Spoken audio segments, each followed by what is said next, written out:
Okay, real talk for a second.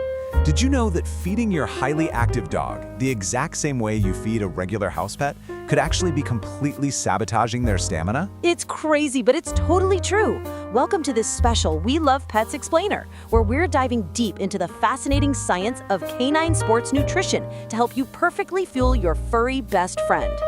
Because whether your best friend is a weekend hiking champion, a backyard agility superstar, or a dedicated working dog, their bodies are running on a completely different biological engine than ours. Exactly. We kind of have this habit of treating them like tiny humans in fur coats, but just a simple nutritional tweak can drastically boost their performance, protect those joints, and keep them happier than ever. So to get there, today we're going to cover the canine biological engine, fat as the ultimate fuel, the pre-event timing secret, safe hydration strategies, and finally, the post-workout magic window. Let's jump right into Section 1, the canine biological engine, looking specifically at genetics and muscle fibers. So, right off the bat, dogs aren't just built differently than humans, they're fundamentally built differently from each other based entirely on their genetics. It's like human sprinters versus marathon runners. Fast-twitch muscle fibers are designed for explosive, high-intensity action. Think of a greyhound just bursting out of the starting gate.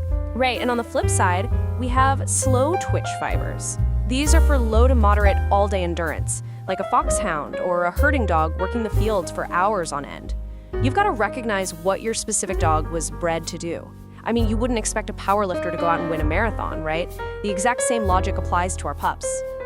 Moving on to Section 2, fat as the ultimate fuel. This brings us to the great carb versus fat debate. Okay, this is where the science gets completely mind-blowing. Human athletes constantly obsess over carb loading, right? We eat these massive bowls of pasta before a big race just to build up our energy reserves. But dogs? Totally different beasts. They do use carbs, sure, but only for short, intense bursts of activity, like a quick agility course lasting under 30 minutes.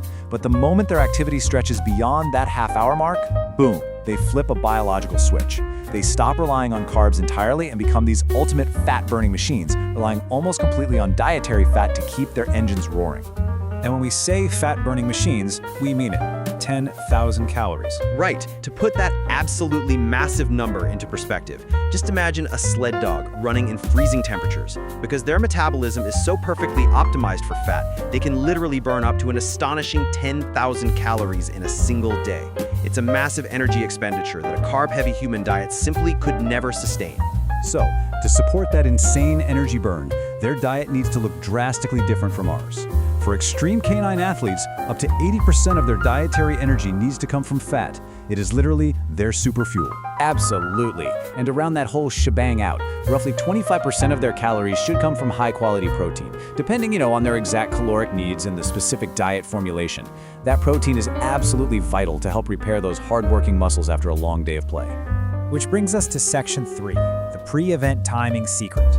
Because when to feed is just as important as what you feed. Look, feeding your active dog right before a massive hike or competition is a huge mistake. Digestion takes a ton of energy and adds literal physical weight to their stomach, which slows them down and can cause some severe digestive upset. So here's your golden timeline. 24 hours before the event, you actually want to reduce their food volume by 25%. Yeah, and then in the 8 hours leading up to the activity, you must avoid feeding them large meals completely.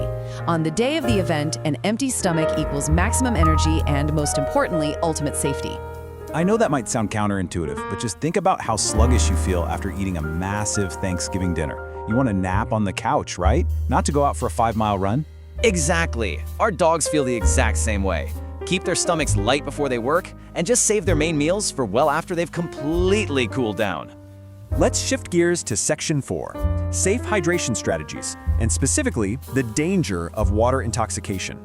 So, dogs don't sweat like we do. Their primary cooling system is panting, meaning they lose massive amounts of water through their breath. Because of that, dehydration is the #1 performance killer. But while water absolutely needs to be freely available, it comes with a pretty massive warning. Right. If your dog just finished a heavy run and is panting uncontrollably, never, ever let them chug a giant bowl of water all at once. Doing so can lead to water intoxication. It's a terrifying and potentially deadly condition caused by consuming too much water way too quickly, which completely throws off their body's delicate electrolyte balance.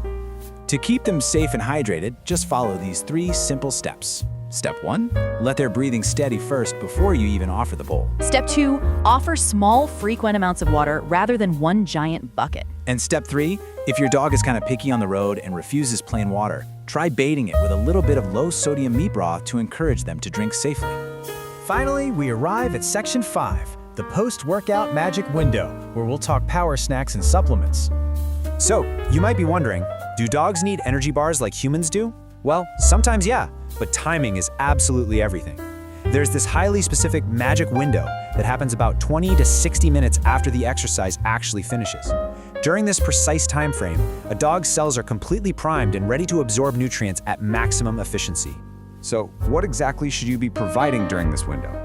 You really want to offer a small, high-quality snack containing soluble carbs. Right, because doing this immediately replenishes their muscle glycogen, and this is absolutely crucial if your dog is going to be active again the very next day, like say on a weekend camping trip.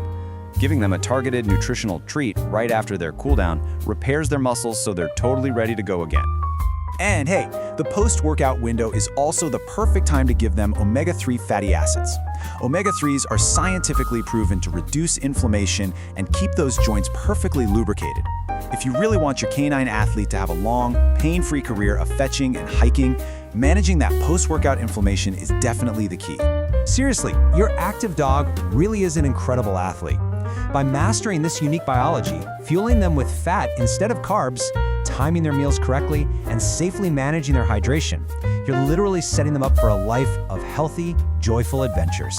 So, we challenge you to rethink the bowl. Are you fueling your dog for a marathon or just a nap on the couch?